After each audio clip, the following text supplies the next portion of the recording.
Okay, everyone. Thank you for joining. Tonight's class has been dedicated and sponsored. Yes. Did you start yet?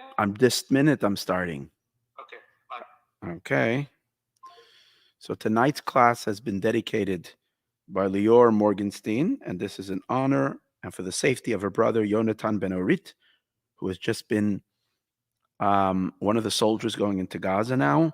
May Hashem protect him and all of the IDF soldiers. Hashem should protect them and watch them from any kind of harm, and they should be able to do what they need to do over there in safety and complete the eradication of Amalek the way God wants it to be eradicated, and they should merit the ultimate victory. And like we're learning over here, it should come in a manner of Padah b'Shalom, that the shouldn't be any enemy at all, as we're going to learn in the discourse. I do want to say that today is a very, very auspicious moment for myself because it's Hanukkah and it's the last night of Hanukkah. Hanukkah means dedication. And we are dedicating a whole new system tonight in the recording quality of this class. As you can see on YouTube, it's a much sharper image thanks to a whole bunch of new equipment that we got. It's a brand new microphone, which should up the sound much better. And we got a new camera, which is hopefully very high end and therefore going to give you a very clear image of these classes, and some extra good lighting on top of my head. I feel like I'm sitting at the dentist's office in front of me, around me.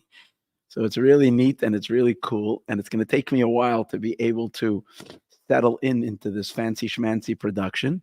But I'm excited that this is the first class on YouTube with this new equipment. Literally, it arrived today. UPS delivered today the equipment, like 7-8 boxes of stuff. It was crazy. So this is really, really, really high-end production. So I'm very excited about this. Anybody that still wants to dedicate towards it, we covered some of it. I think there's about $700 that were still out. So if anybody wants to add on, there were a few generous people who donated towards it.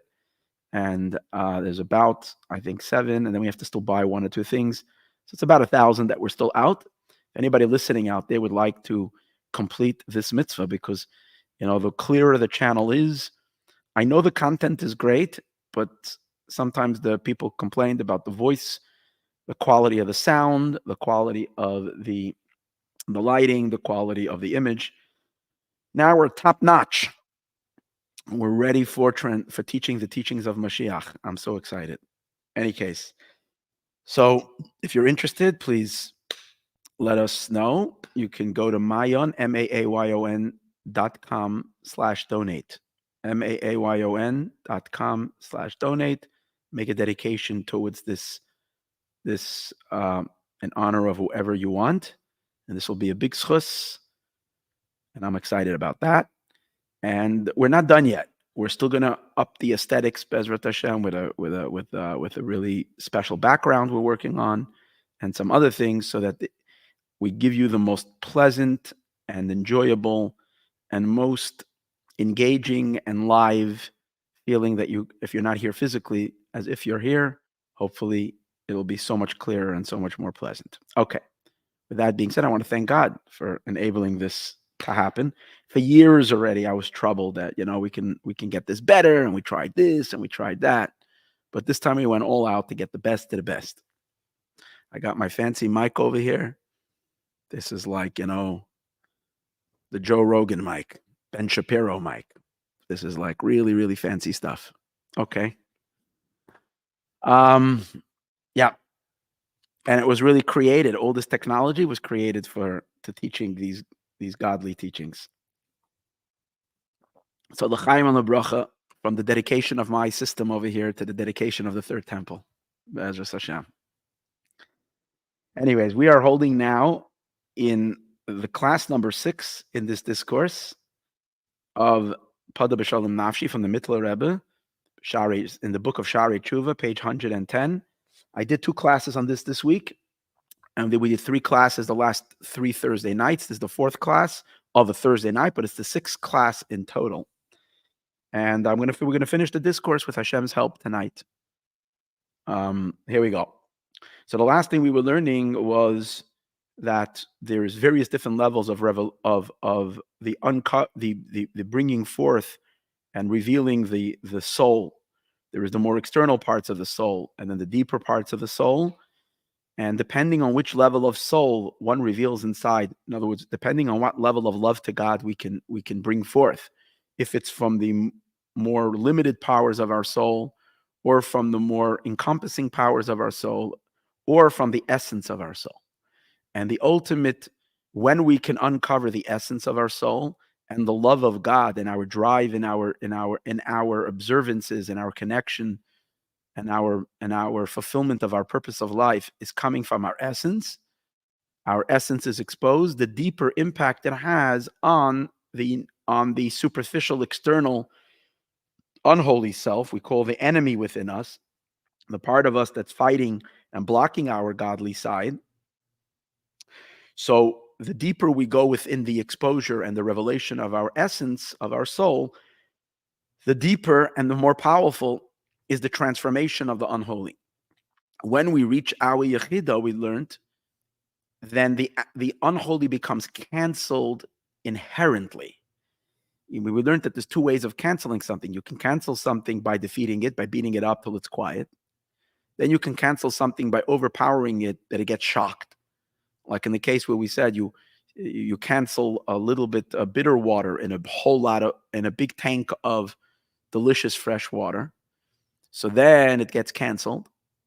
But when it gets canceled, it really hypothetically was not canceled, because hypothetically, if you take out all the fresh water, you're back and you separate it.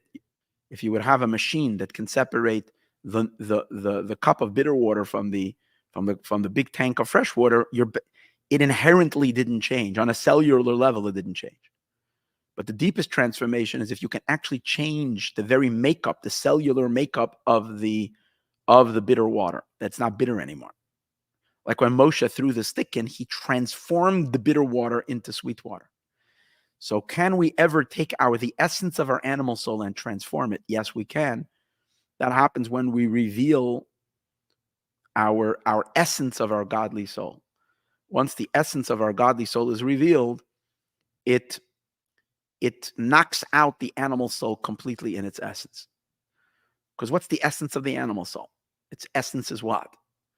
The godly soul's essence is God. What's the essence of the animal soul? That it's what? In essence, it's against God. It doesn't have that.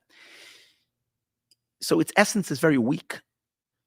The animal soul gains momentum the more it goes out of its essence, the more it reveals itself.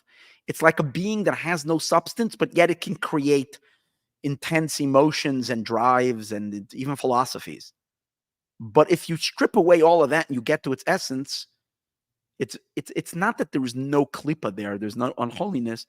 It's very, very weak. Like we learned in the last class, that the keser of klipa, the crown of klipa, dissolves into holiness very, very easily. The more power, the lower features of the klipa, the chachma, the bina, the das, the emotions of the klipa, and finally the malchut of the klipa. That's where the real power of the klipa is. So the real power of the klipa is in the external, in its external element. The real power of holiness is in its essence. Holiness is much stronger in its essence than in its expression. Klipa is very strong in its expression, but not in its substance. So when you peel away everything and you expose just the substance of it, it's identityless. There's nothing really there. So the moment you uncover your godly soul at its essence, the klipa has no other choice but to reveal its essence, and its essence is nothing. It melts into the truth of the divine instantly. It's so amazing. And that's called, I've redeemed my soul in peace. That's called redemption in peace. Because once you reveal that level, there's no more opposition at all. That's what we were learning. So now let's see it inside. This is the concept of the Padah, the being redeemed, like it says, Padah b'shalom nafshi, I've redeemed in peace my soul. Like we say in Baruch Sha'amah, we say, Baruch, blessed is he, Padah, the one who redeems, umatzel, and he saves. Shenefesh alikis nitzeles, that the godly soul is saved mibchinas hamenagid nefesh bahamis, from its opposition of its animal soul. And the way it happens that the godly soul is saved from the animal soul, it happens b'derech shalom, in the means of peace. B'loy milchama klal, without a war. Ki hamenagid batul be'etzem, because the opposing force packs its bags, becomes essentially nullified. Canal, without a war, it just disintegrates. It just collapses within itself. And that's the highest level. Or and like happened by the Alter Rebbe. When the Alter Rebbe revealed the truths of Chassidus, all the opposition just disintegrated instantly. It just wasn't there. The Alter Rebbe said when he was redeemed, Padah b'shalem nafshi. And like we told the story about the Mittler Rebbe, he put on the shtreimel, and he came out shining like a godly angel, and the other side lost its mouth. It just could. That sounds a little bit more like the overpowering, the shock and awe, as opposed to the essence. But obviously, in the Mittler Rebbe's redemption, the one who authored this mimer, it also was the revelation of essence. And to that, no one can stand and oppose anymore. Now, in our own, and we also find in our own soul another verse that expresses this level of becoming freed from all klippas, from all the shells that are fighting us, and allowing ourselves to be able to live freely our godly existence. We say it every night before we go to sleep. Masha kasov biyatcha afkid ruchi. So the last verse we say in the bedtime Shema before we go to sleep every night, before we say the blessing of Hamapil, there is a verse that we say, biyatcha, in your hand, afkid ruchi. I am bestowing. I am giving you I'm giving you to when a person gives something for someone else to hold on for them. So what's the right word for it? Safekeeping. Yeah. So we're saying biyatcha. We say to God, in your hand, afkid, I am bestowing for safekeeping ruchi, my spirit. And then we continue, padisa oisi, you have redeemed me. So he's going to connect the end of the verse, that you have redeemed me, to the beginning of the verse. In your hand, I have bestowed my soul. What's the connection? You see, the acronym of the words, biyatcha afkid ruchi, the acronym of the words spells the word be'er. The first letters spell the word be'er. Be'er means the wellspring.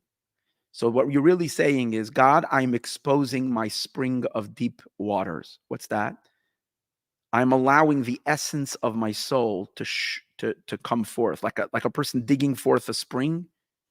I'm finding the essence of my being, allowing the waters of my soul, the divine waters of my soul, to surface.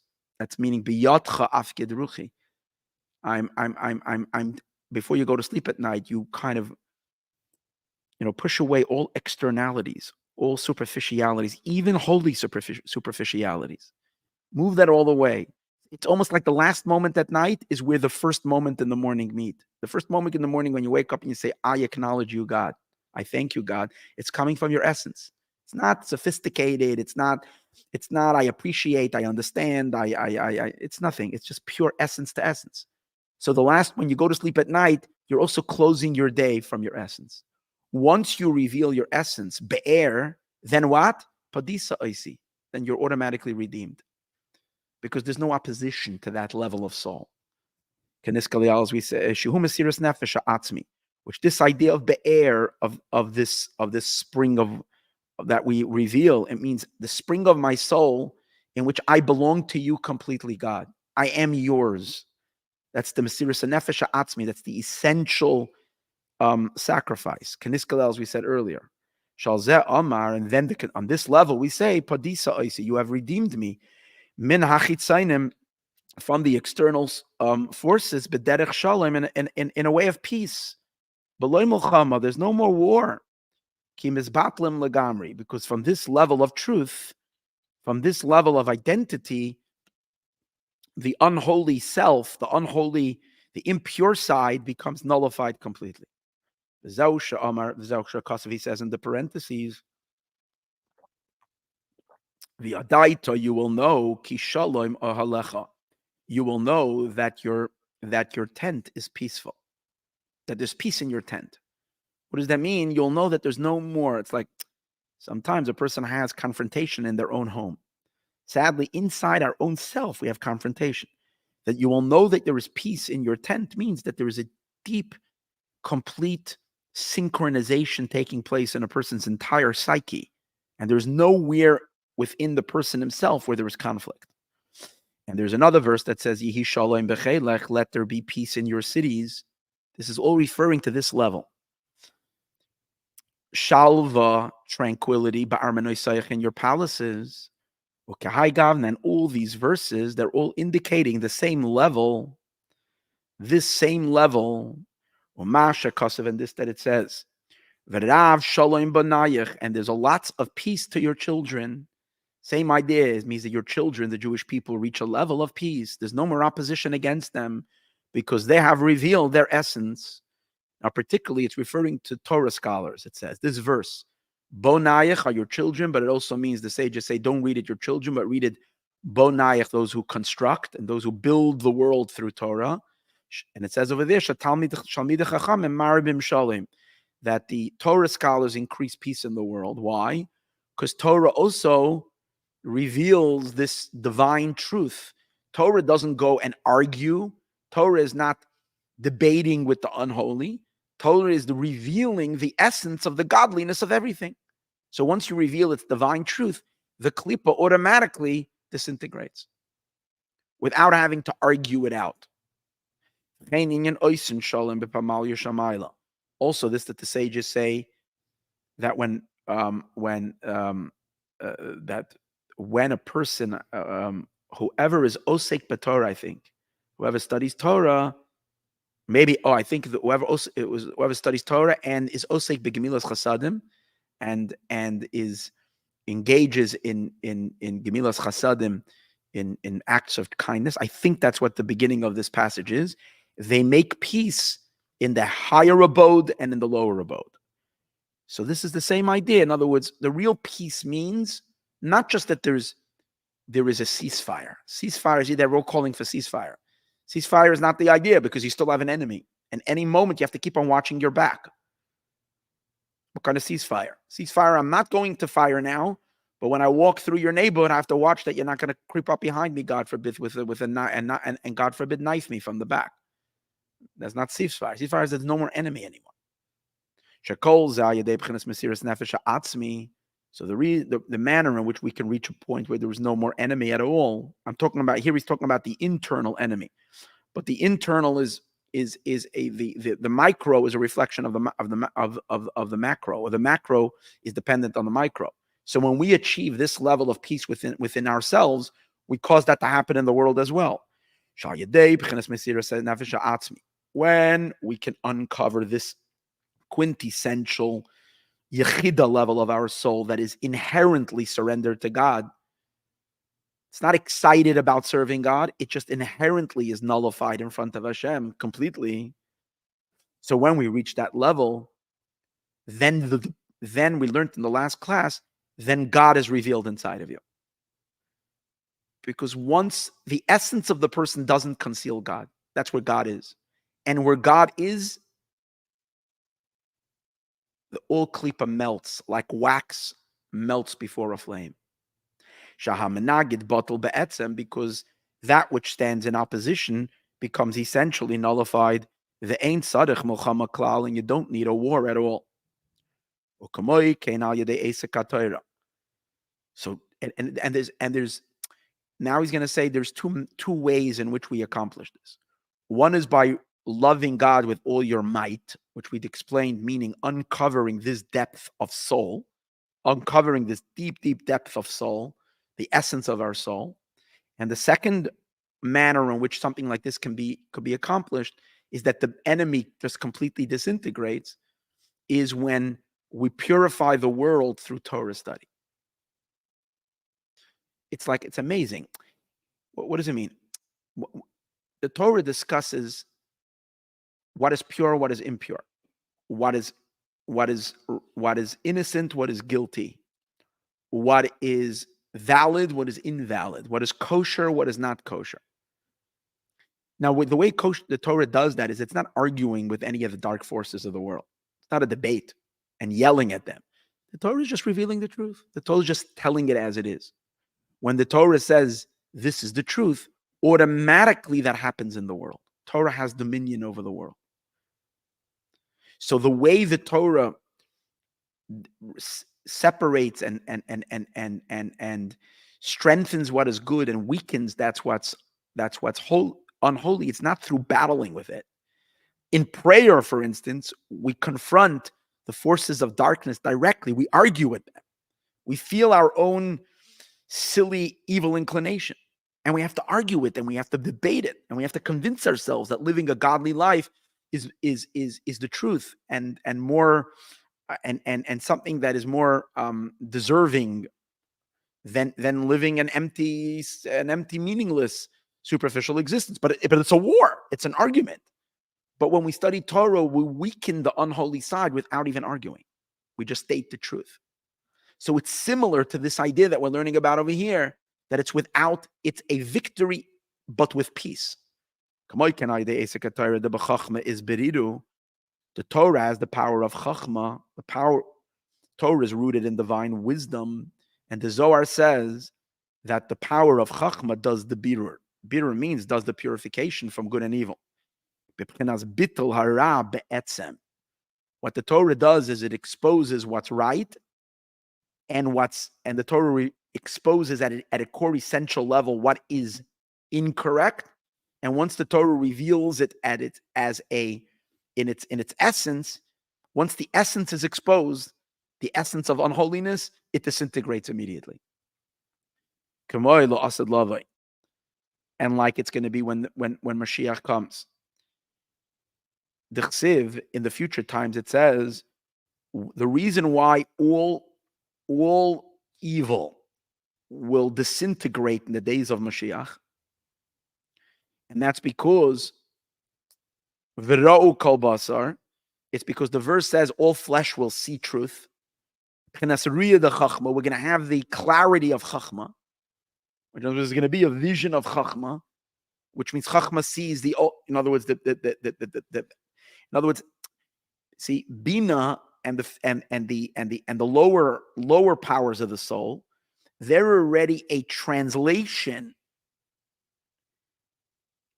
a limited translation of truths, because Bina is to appreciate something through the lens of our own perception. Bina is an understanding limited to our perception. Chachma is seeing truth as truth is, not limited to our perception. So when you get to see the truth the way it is in essence, that's the beauty of Chachma. It reveals it as it is, not softening it, not adjusting it to our understanding, but allowing it to be in its full truth. When we will be able to see the world in its full truth, so we will see the godliness of creation, we will also see the essence of whatever is not godly. And what's the essence of what's not godly? Void and nothingness. So then automatically we will see we will see it for what it really is, just one big fluff of a lie. And once it is exposed for being one big empty lie, it just poof, it just disintegrates. You don't have to argue with it. It just inherently collapses. And as it also says, V'yeda kopol, it will be known, and I'm sorry, every being will know ki ata pi'alta, that you created it. Ukahai gavna. Now, when was there a time when such truth was so clear that you didn't have to argue and debate? You didn't have to argue and debate at all. The holy didn't have to debate with the unholy. In the days of King Solomon was the only time in history that we came close to this level, where what was true and what was real was so conspicuous and so clear that all the forces of evil it wasn't like Mashiach. Mashiach is going to be, they disintegrate completely. But over there, they were so silenced and so muted because truth was so powerful. Because Shlomo HaMelech, King Solomon, with his wisdom and with his God imbued inside of him such a radiance of truth. That truth was felt across the entire globe. And anybody that was presenting and believing in and holding on to falsehoods was simply ashamed with their lies. They couldn't even bring it to say it. So they were still holding on to it, but they were hiding with it. That's why it wasn't Mashiach. When Mashiach will come, is that no one will even be able to hold on to their lies anymore. In other words, the liar will be so aware that they're lying that the lie will collapse in their own mind. It will disintegrate.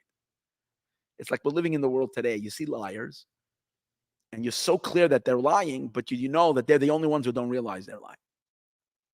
But the next step is that they themselves are going to feel how ridiculous it is that they're lying. And as they're spewing the lies, it's going to be so clear to themselves that they're spewing lies, and they're going to be embarrassed to stand in front of the TV camera and say the lies because it's going to be so evident, and it's going to disintegrate completely. That's the step of Mashiach. Shlomo HaMelech is one step close. It's a step before this. Shekol Chachmei HaGoyim, all the nations, all the wise men of the world, nizbatlu be'etzem legabe Chachmei Shlomo. They became essentially nullified in front of the wisdom of Shlomo. In other words, all the scientists and all the philosophers and the thinkers in the days of Shlomo, who had various different ideologies and philosophies, but when Shlomo HaMelech opened his mouth, everybody was muted. They were silenced. Without having to debate, without having to wage war against these foreign ideas. Alkei Nikra Shlomo, that's why he was called Solomon, Kishalem Hoyabeyamav, because there was peace in his days. As stated elsewhere, so we go out of the parentheses over here, which isn't the case when we're defeating the unholy through war. What was it? What was the time when the Jewish people were fighting? King David was fighting wars, physically and spiritually. But another time when we were still fighting a war, when God was fighting the forces of the unholy, when the Jewish people were in the desert, it says that the reason they traveled 40 years in the desert was because the desert is the headquarters of the satanic forces. They're rooted in the desert. That's why in the desert there's a place full of snakes and scorpions and so on and so forth. So that which is evil lives in the desert. And so when the Jewish people traveled, 2 million Jews, primarily the 600,000 men, which are the 600,000 root souls, together with Moses and Aaron, together with the tabernacle and the Ark of the Covenant. They were such a powerful force of God, of holiness. And as they traveled through the desert, they were blazing their way with the most powerful ammunition and blasting the forces of evil. Had the Jewish people not sojourned through the desert, marched through the desert for 40 years, we would be dealing with powers and forces of evil in the world that would be inconquerable. We see how strong they are today, even with that conquest. Imagine what it would have been had they not have been destroyed, had they not have been so severely damaged during those 40 years. How do we know that when the Jewish people were traveling through the desert, the verse scripture doesn't describe that there is a major war going on over there? It just says they're traveling.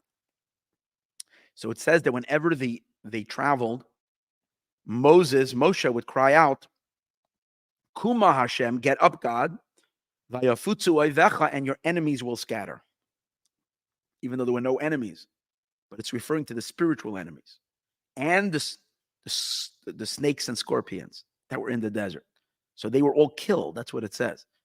So even though we weren't doing battle with them, we weren't literally fighting with them. However, we still needed to do an action of scaring them. The mere fact that we marched in the desert, they were becoming so frightened and they shriveled and they ran into their holes. And that's the meaning of Kuma Hashem, get up, God, Vayafutsu oivecha, and your enemies will scatter. But what do we see? There's still an enemy. It's just that the enemy is scattering. So there's a war going on. Shas HaMesayis, at the time of the travels, Or when the ark traveled. The gam even though that like the way they were like scattering or falling was like wax melts in front of a fire. They will be destroyed. Your enemies of God will be destroyed. However, they're still called the enemies of God. They're being destroyed, but they're enemies. When they take their last breath, they're still enemies, which means they're not flipped over. They're not converted. They're not. They've become subdued completely. So much, so strongly that their entire substance gets broken.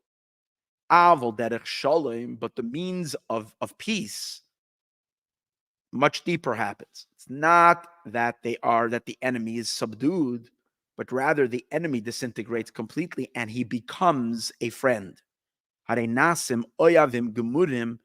become absolute friends. The person, the force that was opposing you yesterday becomes flipped over completely. It doesn't become it's no more an enemy of God, which means, in other words, that our evil inclination after Mashiach comes will not cease to exist. It will become an ally to serving God. The only evil inclination we will have is something that will get us madly excited to doing things that we need chutzpah for to do, and the evil inclination will be able to kick in and get us to do that. The evil inclination will make us a little arrogant to go ahead and take stands for things that we generally were shy and timid. The evil inclination will make us be obsessed with things like in which we need to be doing. So I'm saying the evil inclination will become completely on the side of holiness. And therefore it doesn't have to be destroyed. On the contrary, in the days of Mashiach, God says, I will convert the nations, which means no one will oppose from the nations. And they will flock to Jerusalem, all the nations, and they will flock to Mashiach to learn by him Torah and the like. And it also says, that foreigners will stand up and they will tend to your flocks. That was in the olden days when people's livelihood was the flocks of sheep that they had, flocks of cattle. So when you're trying to explain in ancient terms what it's going to be like Mashiach, it says that foreigners are going to take care of your flocks. We have to now translate that and modernize it.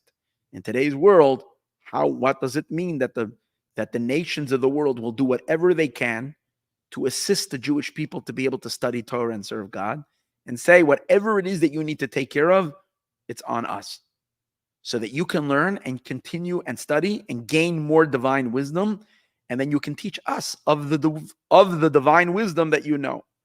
And as it also says, that kings will raise your children, will be your babysitters, for your children. So your flocks and your family members will be taking care of kings and noblemen. So what are we seeing? It's describing a situation where the nations of the world that throughout history were anti-Semites, and in many ways were standing in opposition, now they become your best friends. Take a look at Milei in Argentina, the new president-elect in Argentina. He's the best friend of the Jewish people, and he's even a fan of Mashiach. He goes to the OL, he comes, in his inauguration speech to Argentina, he's talking about, by divine providence, it's Hanukkah that I am now inaugurated. What in the world, this guy? It's because he's already living in the days of Mashiach. At least one president is flipped already. Flipped over. His first trip that he made after he became the president-elect of Argentina, his first trip was to Israel. Was first to the Rebbe to come see the Rebbe at the Rebbe's resting at the Ohel, and from there he went to Israel to give strength to the Jewish people. Unbelievable. And you're talking about Argentina, which harbored Nazis after Talk about a flip, a flip. And believe me, Argentina is the first. You are going to see nation after nation flip. And this resistance, this everybody can see the lies. Anything that's left over is just a bunch of liars that are taking the Palestinian side and making the last attempt to still fight against the Jewish people, against God's will in this world. But it's any moment it's just gonna the evil is gonna collapse and it's gonna flip over. Well, derech mashal kasher nifter adam esaynoi b'derech shalom. And by way of analogy, when a person leaves from his enemy, but in a way of peace, where the enemy is not an enemy anymore, the person who was your enemy suddenly became your friend. Why? Because something happened that the enemy became completely disintegrated in front of. Where do we have an example like that? What kind of example of that? Kedugma, an example. Shahaya b'Yakov and Esav. When Jacob is coming back after his brother's parting words which he said 20 years earlier, or actually 35 years earlier. Esau said, "I'm going to kill my brother. I'm waiting for the moment that I can kill my brother because he stole my blessings." 35 years later, Jacob is coming back. Yaakov is coming back. He sends messengers to Esau because he wants to test the waters. He finds out that Esau is coming with 400 murderers. Literally 400 terrorists are with him. And they literally want to kill and murder every single member in Yaakov's family. Eradicate the Jewish people with anti-Semitism you've never seen. It's like on steroids. And then Yaakov gets closer and closer. And finally, the moment of the meeting happens. He runs towards him. And we know that at that moment, Esav's wrath was like kindled, like unbelievable. He was at the moment. And yet, Yaakov bows down to him 7 times, and when they meet, Esav suddenly starts sobbing. His entire evil that was building, his wrath, his anger that has been simmering inside of him for all this time, just suddenly dissolved. He embraces his brother, falls on his neck, and both of them weep, and he kissed him. What happened? The magic of transformation. Because Yaakov at that moment revealed his Jewish essence. The essence of Yaakov is the divine spark that's in him. And when you are faced with divinity, with the pure truth of God, even the biggest, darkest thing just melts in front of it. That's what happened. Why did that happen at that moment? Because that was the moment that Yaakov was in Mashiach's territory. Until that time, Yaakov is not yet in the days of Mashiach. He's outside. He's still living in exile. That's why Esav is still an enemy. The moment Yaakov arrives in Mashiach territory, into the world of Mashiach, which means his essence is revealed, then Esav's essence is also revealed. And his opposition to holiness disintegrated. And that's what he's saying over here. Shahaya b'Yaakov and Esav, which happened in Yaakov when his brother Esav. Like it says, Vayaretz Esav, the crossai. That Esav ran towards him, and then suddenly, unexpectedly, Vayishakeyu, he kisses him. In the beginning, it says, Vayavek Ishimai. Now, before he meets Esav, what happens? He wrestles with a man. And we know what the Midrash tells us. All night long, Yaakov is wrestling. So there, he's meeting someone who's not kissing him. Quite on the contrary, someone who wants to hurt him. And they're wrestling all night long, a fierce battle. And the sages tell us that was the ministering angel of Esav. Which means that first we can't arrive to the peaceful moment with the enemy. First, we have to wage war. So the Jewish people do that for thousands of years with the forces of darkness in the world. After the war, you can reach and be elevated to a higher level that the enemy can be transformed. So after Yaakov fights all night long, wrestles in a ferocious battle with the angel, and he prevails over him, forces him to his knees.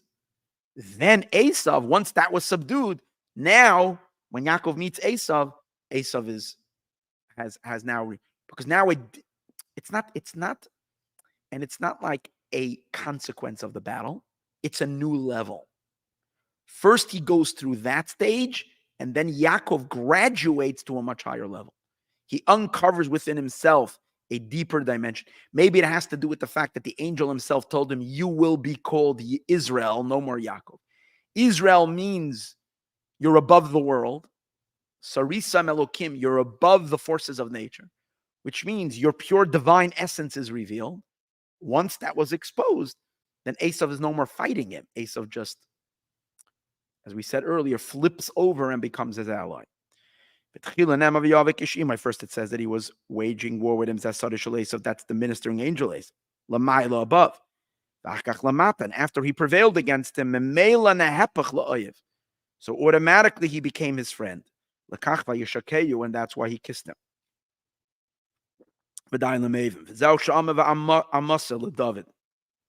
And therefore, this fellow called Amasa says to David, it's L'chad David, to you, David, Shalom, Shalom, peace, peace. V'yomer Amasai, yeah. I don't know the story exactly there. One of the stories regarding King David. However, now we still need to understand. So if the enemy is no more enemy, if you achieve a situation where your enemy just dissolves, an internal enemy inside the person is no more, the evil inclination is no more fighting. So why does it say Padah was redeemed? Why do you need redemption? Now, so your simple answer is because a moment before, Esav is coming with 400 men. So the way you get out of it is instead of fighting and having to fight with him and pummel him and beat him up, beat him to a pulp, and then Yaakov can walk away happy. No, that's not what happened. There is a confrontation going to happen. But therefore he needs Padah. He needs to be redeemed. He needs the redemption. But how does it happen? B'shalom and peace. The enemy comes out waving a white flag, like you're watching a lot of Hamas guys coming out not surrendering. Instead of having to, fight the battle to the very end, there's literally thousands and thousands of terrorists now surrendering. It's beautiful. Padah b'shalom. But according to that, the redemption, the redemption itself is not in peace. Because the moment there's peace, you don't need redemption anymore. Redemption means that you're being redeemed of something. If it's b'shalom, if the guy's not fighting with you anymore, so then why you need redemption? If we say that the Padah is referring to a moment before the battle is over, a moment before the enemy, before the enemy raised the white flag, then I understand. Padah, you need to be redeemed. But the moment there's already b'shalom, the enemy's already waving the white flag and in complete surrender. And not only that, he's willing to assist you to become your friend. So then why are you still talking about Padah? What's the redemption? There's no more redemption necessary. We need to understand why do you need a redemption? Since there's no more opposing force. Which we mentioned earlier. He redeems and he saves. I don't know what the problem with that is. There it doesn't say in peace. I'm not sure. And it says in the pasuk, Upeduye Hashem Yeshuvin. And those who are redeemed by God, Yeshuvin, are going to return in the days of Mashiach. So hold it. Why are they called those who are redeemed by God if in the days of Mashiach no one is going to be opposing anymore? So why do they need to be redeemed? If we're talking about the hostages that are now in Gaza, and we are saying P'duye Hashem, that those who God redeems, Yeshuvin, they'll return. That seems to imply that God has to redeem them. A miracle has to happen. God has to extract them from Gaza, from the clutches of Hamas. And then they'll return to the land of Israel. But if we're saying now that Mashiach's coming involves that there's no more opposition. Everybody becomes the friend. So then who needs to be redeemed? There's no one is holding any hostages anymore. Like Israel keeps on saying, if to the other side, if they want this war to end, they have an option: surrender, return all the hostages, and accept our terms. Accept our terms. Fartek, it's over. But and then it would be over. From the fact that it's saying over here, we know that in the days of Mashiach, there is going to be peace. So why are they still called those who are redeemed by God? Implying that there still has to be a Padah. Same question. There still has to be a Padah. There still has to be a redemption, even when there's no enemy anymore. Padah zumahu. What is it? Amnama inyan yadua. The idea is as follows. Because of the root that the unholy has a somewhat of a plug-in into holiness, we know the unholy doesn't have any energy on its own. Everything it steals from holiness. So the unholy has a little bit of a plug-in. It plugs into holiness. And for that reason, tzarech litan lahem pidyon shehu davar katan tumuras gadol. For that reason, something has to be given to them, a small thing, in order for them to let go. Kemoi v'nosnu ish kaifer nafshay.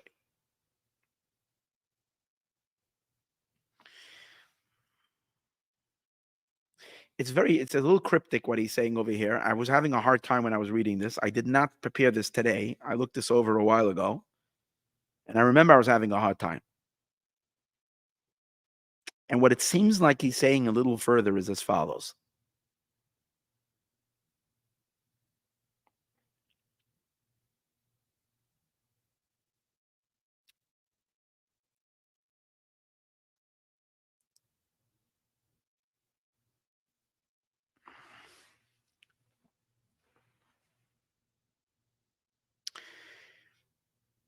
Let's first understand generally what pidyon means.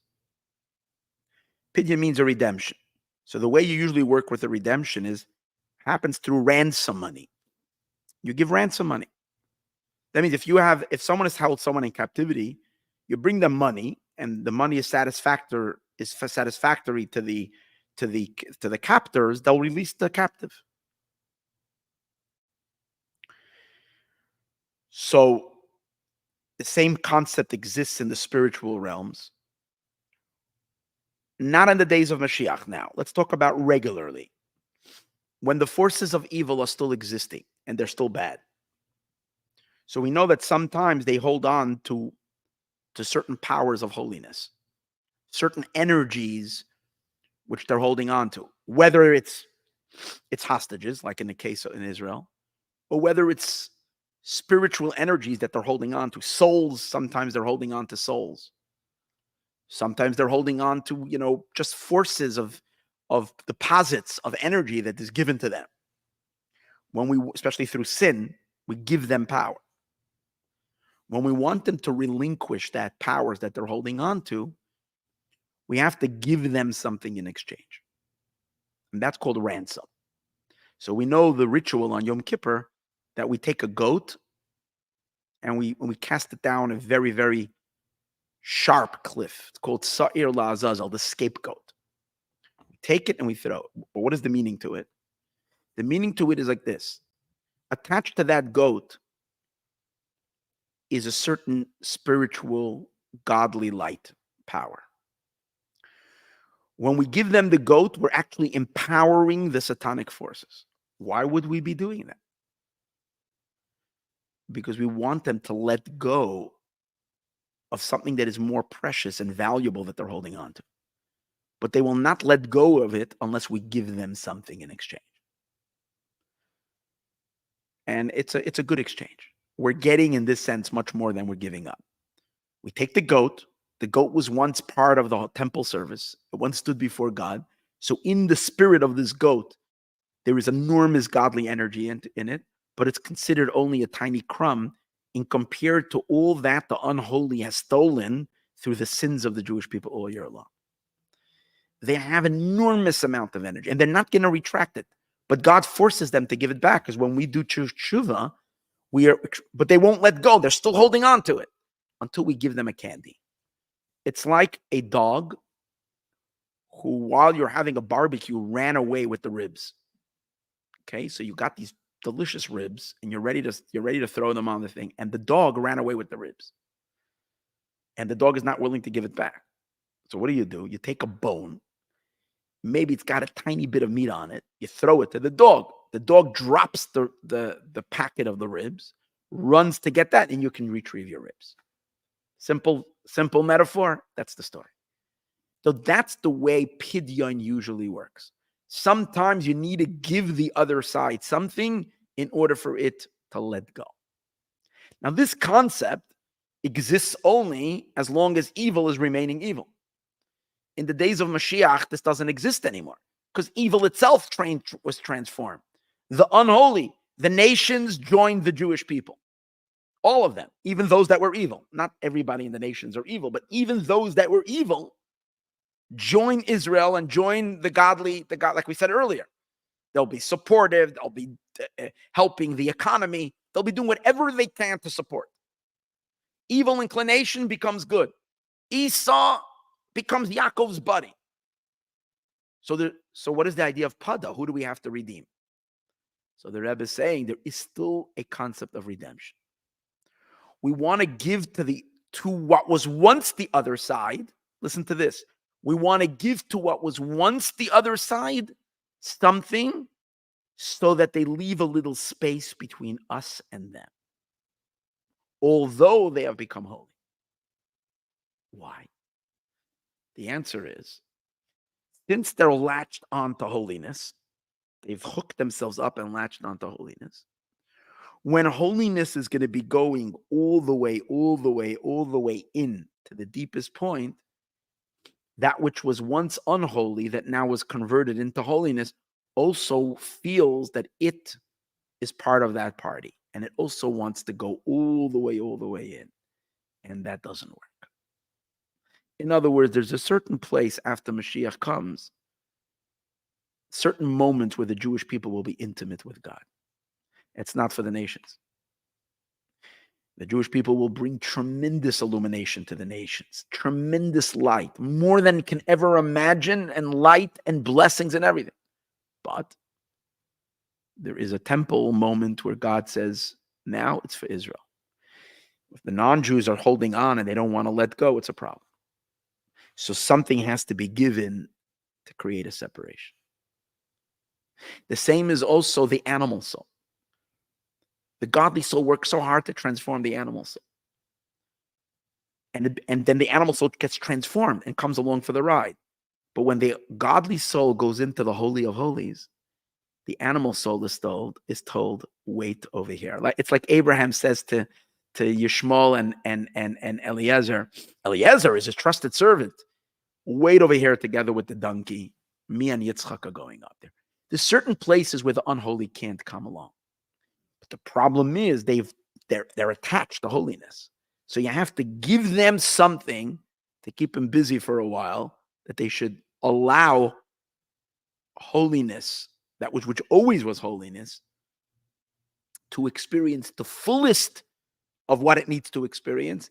And not always is everything that was once unholy and that was converted, your enemy that became your friend, isn't necessarily invited to the party of you and your most best friends, even though they're now one of your buddies. Everything has its thing. And that's the concept of still having a padia. That's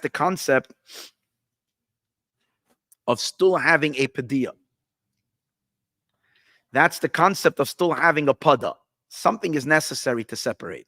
That's how I understand what he's saying. Let's read it inside. Because the side of klipa, of unholiness, is holding on to the side of kedusha, tzarich litin lahem pidyon, you have to give them some kind of a ransom, shudavar katan, which is a small thing, tumudas gadol, in exchange for something bigger. Kemoi v'nosnu ish kaifer nafshay, like it says that every person should give a half a coin, so you give a little, and it's a certain atonement. But kemoi ken ba'ama of riyah, the same is also by a Jewish maidservant. Shenemar, it says, Ve'im lo ya'ada, if you do not marry her, the hefta, you should redeem her. Ki yadua, what does that mean? Da nefesh lekis nikra brata de malka.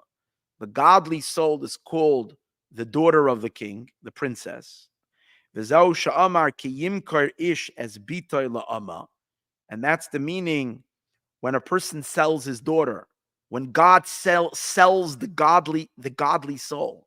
It's amazing. When it says a person sells a daughter, it talks about a whole story over there. It means when God is the father, sells his daughter for a maidservant, what does that mean? That she is sent down to rectify the animal soul. That's the point, that she's sold to be a maidservant.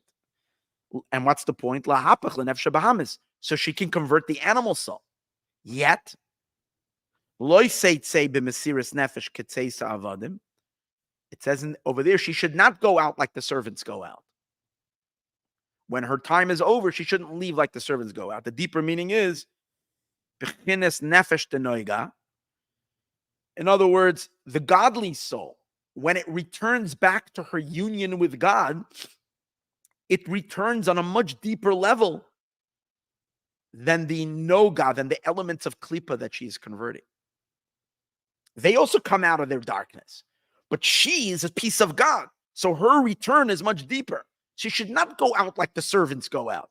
Just because she's hanging out in the servants' quarters, just because the princess is hanging out amongst the servants might believe that she's a slave like anybody else. She's a princess. She doesn't go out like they go out. When they go out only to a certain level. She goes out much higher. That's the meaning. Ela b'yiyud. How does she go out? By marrying the master. That means God marries the soul. It's his daughter first, but then when she's sold as a slave, as a maid, meaning to transform our animalistic soul, as a result of our work in the darkness, our soul becomes elevated to be able to become God's wife. Full, complete intimacy.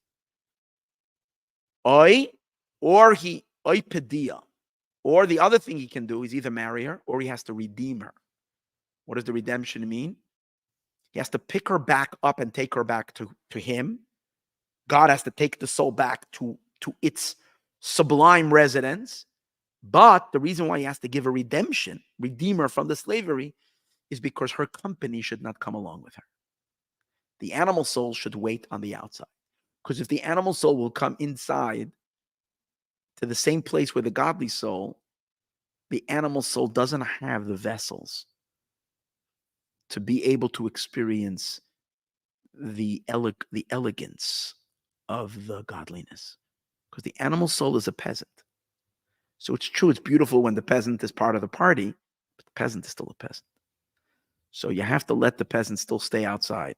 Padah, you have redeemed my soul. And an example to that is Shliach Hasar La'azazel. When we send the goat, the scapegoat, he will redeem Israel. Pediyazu. So here he gets a little clearer what he means. Pediyazu, this redemption. Here's till now it's not clear that his intention is what I'm saying now. I've been telling you the whole time is when we finally, even after the animal and even after all the dark things in this world are converted, there's still a difference between what was originally light and what was dark that was converted. What was dark that was converted has its limits of how far it can go in. And that's why you have to give money to redeem, because you have to let them relinquish and let go. The peasant thinks he became the best friend of the princess, and he goes wherever she goes. So you have to let him know that when the princess is going in to marry the king, you stay outside.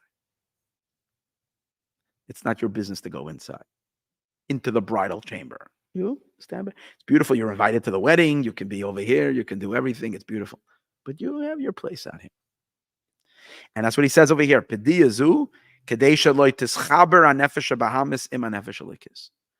It's that the animal soul should not completely attach itself to the godly soul. When she goes up above, the animal soul should not come along completely. The reason why we have to be so careful is because it says, peace, peace to those that are far and those that are close.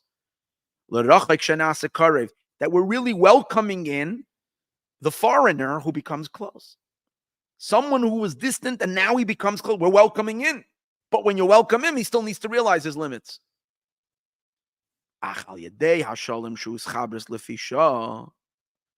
But through the peace, which is an attachment during the for a short period, in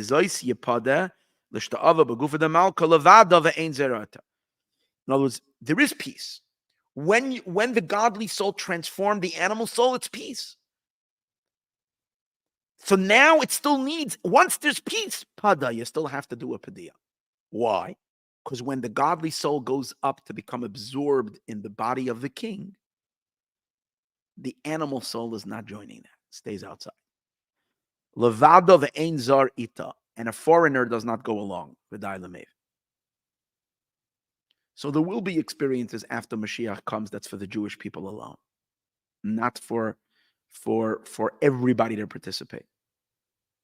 And that's the idea of Padiyah. But you have to give you have to give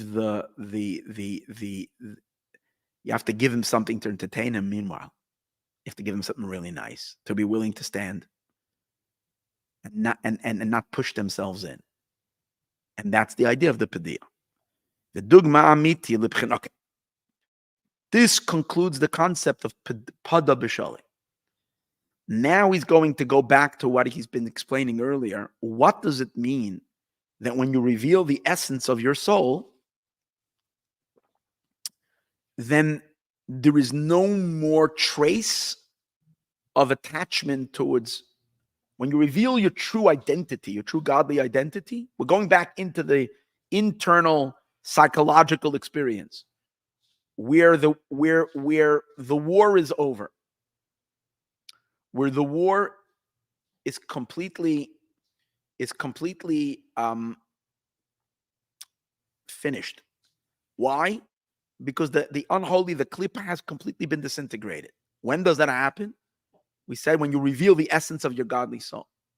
So he's going to give now an enormous example of people who have arrived to that level. Remember, we learned earlier that Reb Shimon Bar Yochai was on that level. Chapter 9, we learned. He says, I've become one with God. But now he's going to give the strongest example of people who have attained such a level of godly revelation inside themselves and deep identification with their essence of their godly side, till there is absolutely nothing left of their unholy side. The dugma amiti libchinas mesiras nefesh be'etzem, and the truest example of the ultimate mesiras nefesh, of complete mesiras nefesh, she'en yesurim klal beheder kol chaya nefesh bahamis, where there is no more pain and inner conflict when you're depriving yourself of the material pleasures. Remember, we learned, as long as a person is not fully transformed from their essence, so even if you have no drive anymore towards unholy things, and your drive is only, your passion and drive is only for godly things, however, you still feel a little bit pain if you're lacking something in the material world. It still bothers a little bit. It still hurts a little. Because you still have a certain physical attachment. And therefore, it's possible that a lack in the basic material needs of a person causes the person discomfort and pain. But we learned a perfect tzaddik who has completely converted themselves, that life itself for them is just their soul. The physical body is just completely canceled to their soul. And there's no content to physical life at all other than the soul. In that case, you feel no pain from anything in the material world, as long as it's not interfering with a mitzvah. If I don't have wine for Kiddush, that really, really hurts. Why? Because it's a mitzvah to make wine, but if I don't have wine just because I'm enjoying, I like to have a little l'chaim, I don't have that. That doesn't hurt them in the least bit. Why? Because they have no more affinity. They have no more appreciation. So what's the fullest example of this? He says something very extreme. Who are these? In a Anu Moitzim, we find Biyuda Ruge Melucha. We find by the 10 martyrs, the 10 tzaddikim. Kamoi Rabbi Akiva, like Rabbi Akiva. Sheyatze Nishmase Beyachad. Rabbi Akiva, who was 120 years old at that time, he was being executed by the Romans in the most vicious way. They were combing his skin, combing his flesh, not his skin. They were combing his flesh with metal combs, with sharp metal combs, spikes. They were literally tearing his flesh off his body. How a person can experience such pain, I have no idea. And it says Rabbi Akiva was sitting there and his face was glowing. And he was saying the Shema, and his students who saw that he looked like he was just in the deepest level of satisfaction. And his students asked him, are you not aware what's happening? Why are you so comfortable? Why are you so tranquil? Why are you so at peace? You're going through the most agonizing experience. And Rabbi Akiva said, what are you talking about? My whole life I've been waiting. There's a mitzvah to give your life for the sanctification of God. My whole life I've been waiting for this opportunity. And now that I'm finally there, I shouldn't revel in the moment. I'm reveling because this is the mitzvah I've been waiting for my entire life. And now I'm finally there. This is like unbelievable. This is like Gavaldic. This is heaven. But hold it. Wasn't there physical and excruciating pain? The answer is Rabbi Akiva's body was so nullified to his soul. His identity was so his godly self. And therefore, his only consideration in terms of living or not living, enjoy, pleasure and not pleasure, pleasure and pain was by him his thermometer on pleasure and pain. Was if I'm doing God's thing and fulfilling, giving satisfaction to God and to my craving, fulfilling my purpose, I'm in ecstasy. If I'm not fulfilling my purpose and I can't do a mitzvah, then that gives me pain. He didn't even have a tiny trace of another self. His body was completely subsumed by his soul. To the point that physically it was that way. So Rabbi Akiva experienced only physical sensations that were mitzvahs. But he had a physical sensation. It was the mitzvah of it that was his enjoyment. The worst thing Rabbi Akiva can experience is a sin or something that gives him enormous pain, or anything that he can't do. But physical pain outside of it didn't exist by him. Now, it's possible Rabbi Akiva would have a headache, and maybe it hurt his head. But here's the thing: if a certain event, the mitzvah is to die, in this case, the ultimate mitzvah of Kiddush Hashem is to give one's life up for the sanctification of God's name. That's the mitzvah. So then that can't cause pain, because the pleasure and the delight of doing the mitzvah, that's what matters. So if there would be pain, it would be completely, it doesn't even seem like it was canceled. It just didn't even exist, because to Rabbi Akiva, reality is his attachment to God. That's his reality. That his soul went out when he was saying the word echad. When he got to the Shema, he said the word Shema Yisrael, because that's what the Jew says, the last words that goes out of his lips. Hear, O Israel, God is our God, God is one. And when Rabbi Akiva got to the word one, echad, he was saying it very slowly. He was saying the word one, and then he passed away. Now, what he's going to say something really powerful soon. Even with the most craziest suffering, of being ripped by combs of metal, he didn't feel any pain at all at this moment. Because when he was, how do you know he didn't feel any pain? Maybe he was in enormous pain. From the very fact that the sages say that he was saying the word echad as long as he can say it. He was extending the echad, meaning that he wanted to hold on to being alive longer. Now, when a person is going through such agony, the one thing you want is to die as fast as you can. The fact that Rabbi Akiva was holding on to life was because he wasn't in pain, he was in ecstasy. And if you're in ecstasy, you want to hold on to the pleasure. He was in such pleasure that how is it possible? And the answer is, he was holding on to the echad longer and longer until his soul would become absorbed in the oneness. And this is what Rabbi Akiva said, when will it come to my hand? When will I arrive? That's what he said. My whole life I've been waiting to fulfill this mitzvah.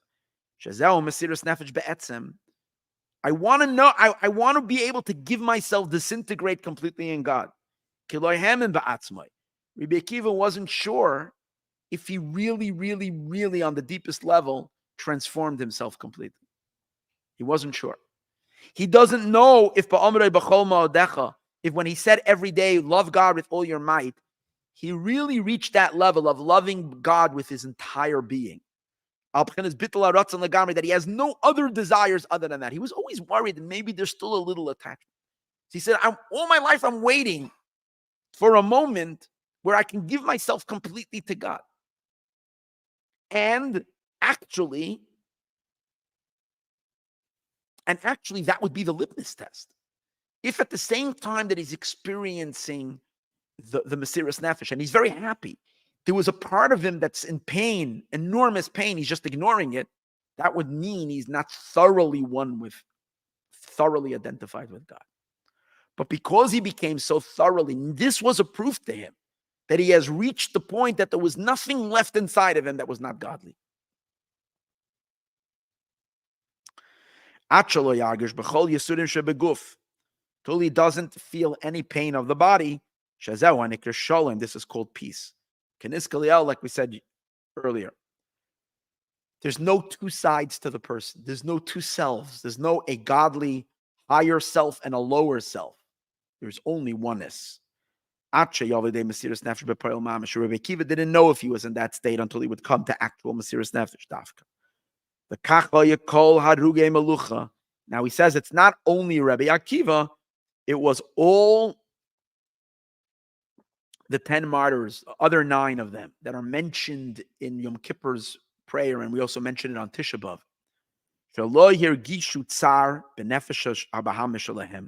They didn't feel pain while they were being killed.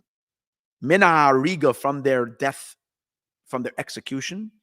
Ki mesiras nefesh shalahem, because their mesiras nefesh haya b'simcha, was with joy, v'tainug, and pleasure. Mitzad heder tfisas makim kol tanugay olam hazeh, because of all the pleasures and delights and sensations of the world became utterly nothing in their minds. God became so the only reality that their entire physical existence was completely absorbed and disintegrated into their spiritual selves, into their godly lives. So therefore, the only thing they can experience is the pleasure of the mitzvah and the unbelievable merit that they have to give their lives up on the sanctification of God's name. Because there's only one will inside of them. They don't have two wills. We all have two wills. There's a higher self that wants holiness, and there's a lower self that enjoys physical existence. And that the physical existence exists independently to a certain degree. And therefore, I enjoy when I have a physical sensation, and I'm hurt when I have a physical pleasurable sensation, or I'm perturbed by the fact that I have a painful experience in my body. But to people who have so lifted themselves up beyond the body becomes just an instrument for the soul and nothing else. And this is the main quality of these people's Mesiras Nefesh, of their sacrifice. Al kol Mesiras Nefesh b'poil mamish al zulasa. In this, these 10 people stand out more than all the other martyrs of Jewish history. Because all the other martyrs of Jewish history, although they gave their lives up, they experienced pain, and there was conflict at the time of the act. On the one hand, it's even more noble that despite that there's pain, they're still doing it. But what was so special about them, about these 10 martyrs, is that they were so one with the godly that there was nothing else experienced other than their oneness. Hagam shekama tzadikei olam. Although there were many righteous individuals, nehergo al kiddush Hashem, that were executed on the sanctification of God's name, however, v'rak hasarei arugei malchus. Only the 10 martyrs, ein kol beria, nobody can stand in their midst. There is no creature that can ever step into the level of where they are. They are in the inner, deepest point, one with God. Why? That's what it says. As it says in Arizal, in the writings of the Ari, the mal and man la'aba ve'ima. It says over there, we once read this passage years ago, where the Arizal says that the reason why this had to happen, the 10 martyrs had to die, was because the exile was just starting. And we know that as a result of the mitzvot that we do, especially the sacrifices, which the Jewish people did in the time when the temple stood, they were elevating sparks of holiness. It's called raising of feminine waters. But when we're in exile and we're not so proficient in mitzvah observance, especially since we don't have sacrifices, sometimes our raising of feminine waters to God is very weak, and it's almost non-existent. So it's like God is not receiving any stimulation from us below. And as a result of that, there is a danger that God will completely disengage from creation. Because what keeps God engaged in creation is the enjoyment of our love to Him and our devotion to Him. And that means we have to continuously give Him, we have to continuously romance God into the relationship. And since there was a danger at that time that our work would be insufficient to continue keeping God attracted to the world, we needed a type of arousing of feminine waters that will be so powerful that will last for 2,000 years. And this was the sacrifice of these. So instead of having the animal sacrifice, it was these 10 martyrs who reached such a level of love to God, such a consuming love, as we said, that there wasn't one fiber in their being that was not attached to God. That's the ultimate elevation. And so if God, and it says that sacrifice is standing in heaven for 2,000 years already, continuously evoking Hashem's interest in creation. And that's why it had to happen. Ad Yemoisa Mashiach, until the days of Mashiach. As stated elsewhere. It's like they put the incense on a pot, and it's smoking the aroma for thousands of years. Their action. V'zahu, and this is what it means, Padah b'shalom nafshi. Mikravli. So now he's saying like this. This was a final piece to explain of what does it mean to reveal your Yechidah, and therefore be in a state of peace, because there's no more duality at all. You have redeemed my soul, mikravli, from my enemy. and also from the concept of war. There will not have to continue to have any krav, any type of battle, and any type of war.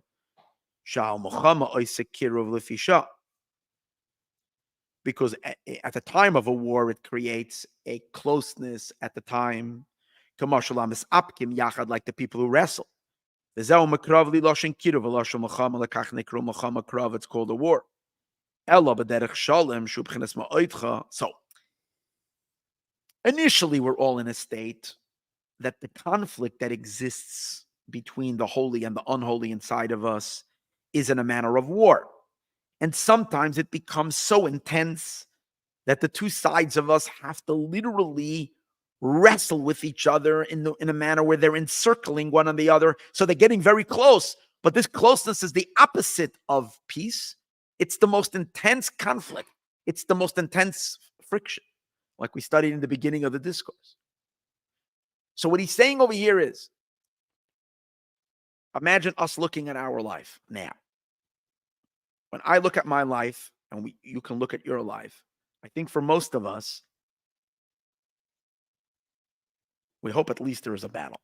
We hope we haven't thrown in the towel to the evil inclination that it completely dominates. So we hope at least we're fighting. So, but when we try to do godly things and do the good thing, there's always combat, and there's a war, and there's a fight. But we know in any second Mashiach is going to be here. So we're going to go from one extreme to another extreme. From a moment of intense battle to the point that the two are like, that means even when I'm trying to pray, for instance, and I'm trying to do something godly, negative, impure thoughts come into my head. And it's fighting with me and wrestling and back and forth. Sometimes I want so much to serve and just learn Torah and do mitzvahs, but I experience so much of the opposite types of forces pulling me in the opposite direction.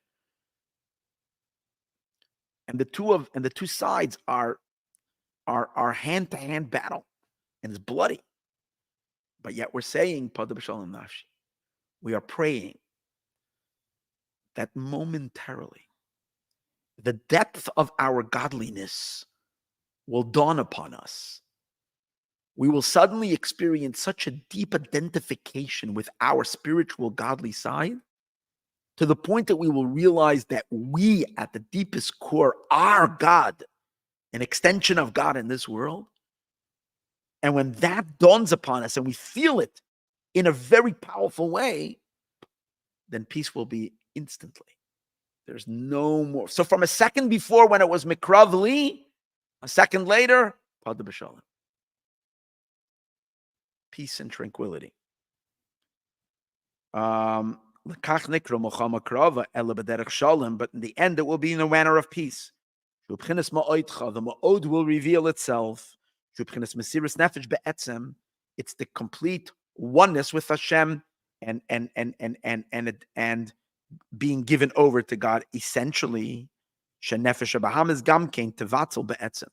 the animal soul becomes inherently disintegrated. Canal. But got to be careful. When the animal soul disintegrates from its unholiness, or as we spoke earlier, when all the nations of the world suddenly have a change of heart and everybody's best friends with the Jewish people, we still want to make sure that there's a little bit of a separation. It should not attach itself completely. Then you go back to the question.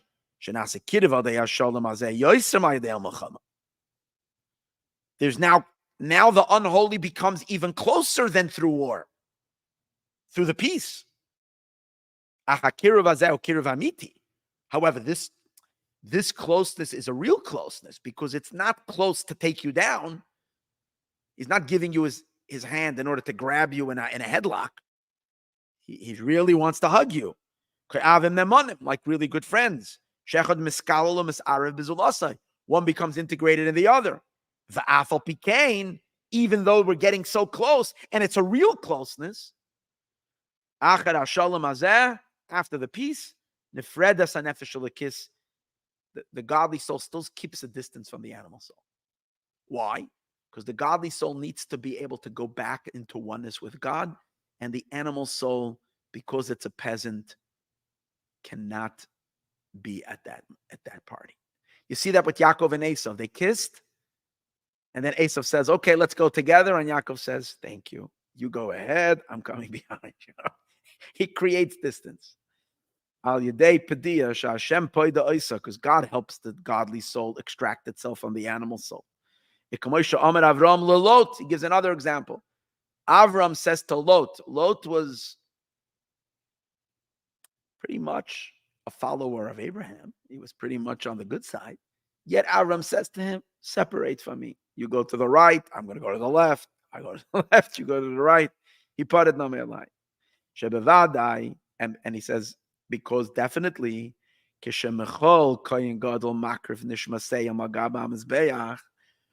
the Midrash tells us that the archangel Michael, he offers the souls as a sacrifice in front of God.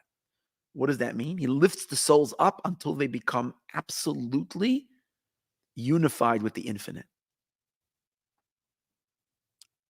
So he says an amazing thing. When the souls are elevated to such a high absorption in God, the animal soul cannot go along. And that's the idea that we said earlier, Padah. There still needs to be a Padah, a separation. Lo yis'arev davar zar, somebody that's not of God. The godly soul is of God. The animal soul is an outsider who's getting close. So it can be close, but it still has to know its place. Bakra v'zu ubefrat sa'oir, and definitely not the yeast, the Yetzer Hara itself has to stay with a little distance.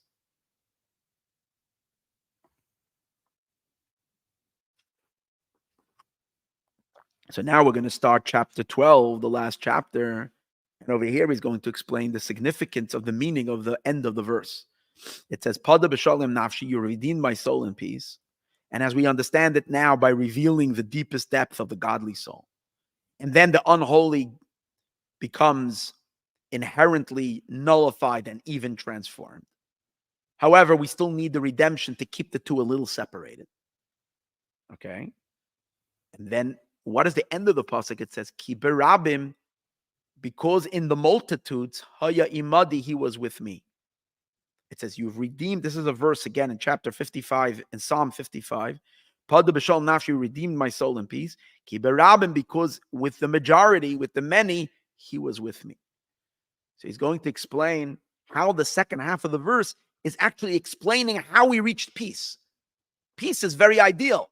There should be no more enemy. How do you reach it? You reach it because you've revealed your yechida, your highest level of soul. The highest level of soul, believe it or not, it's called birabim. Birabim, in the many. Not the many, the in the many. What does it mean, the in the many? In the many means what is with inside the many. And what does it mean, what is with inside the many? Many means everything. Everything that there is. That's many. Who is inside the everything?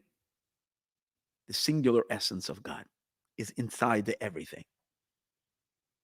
And in the soul, it means the essence of the soul. That's the essence of every part of the soul.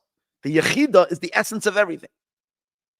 You see, certain parts of soul are they're relegated just to their part.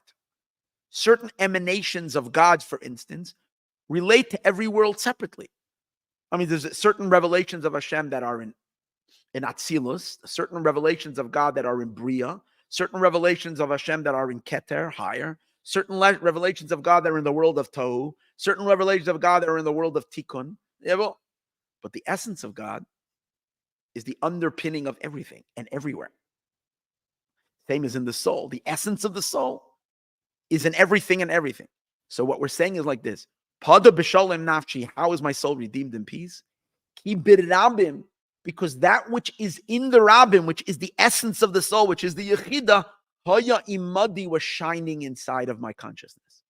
In other words, when I can take usually this level of essence, although it's in everything, it's nowhere because no one can identify with it. No one can capture it. It's elusive. It's so essential. It's so hidden.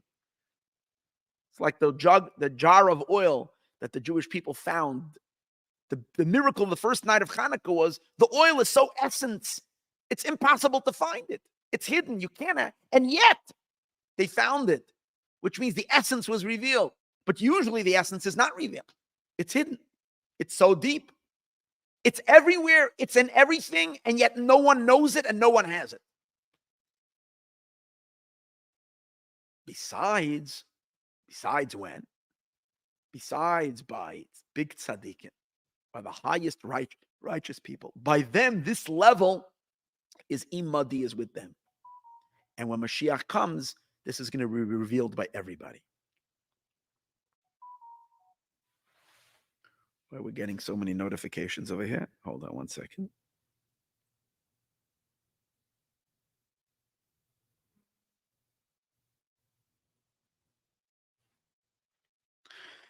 Here we go. Yud Beis. This is the big reason al tchilas devarav, on the beginning of his words. Padah b'shalom nafshi. He says, Padah b'shalom nafshi, redeemed my soul in peace.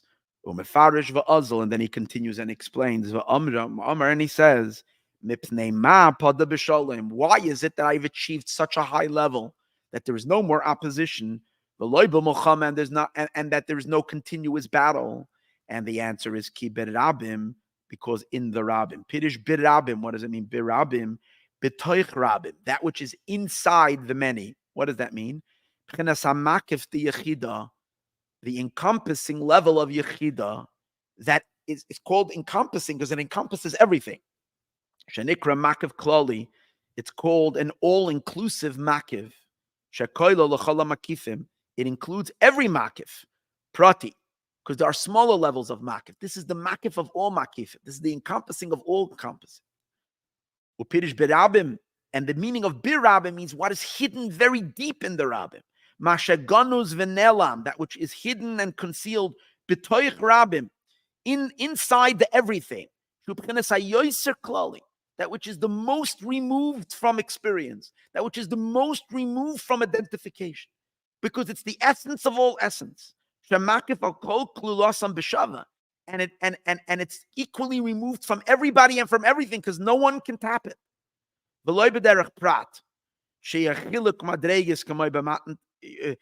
And not in a manner of, see, sometimes there's a level of makif, which means an encompassing power that is different than every person. If, for example, we spoke earlier, there is the chai, the yechida and the chai. Chai is also an encompassing energy. It's also usually super conscious. And the reason it's why? Because it's a type of drive, as we discussed earlier. It's you're being driven to God with a love that supersedes one's mind.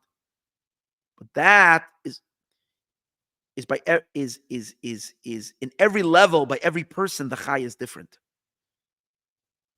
Because it's relative to the koiches pnimim, the internal power, the makif, the encompassing is relative to the internal power. But the yechida is essence. The essence is by everybody the same. It's the essence of the soul, which is the essence of God. And it equally relates to every level inside of us. It's removed from everybody. That there should be a difference in levels. Now, when was there a moment when the Jewish people experienced the makif of Yechida, which was by everybody equal, and it was revealed by them?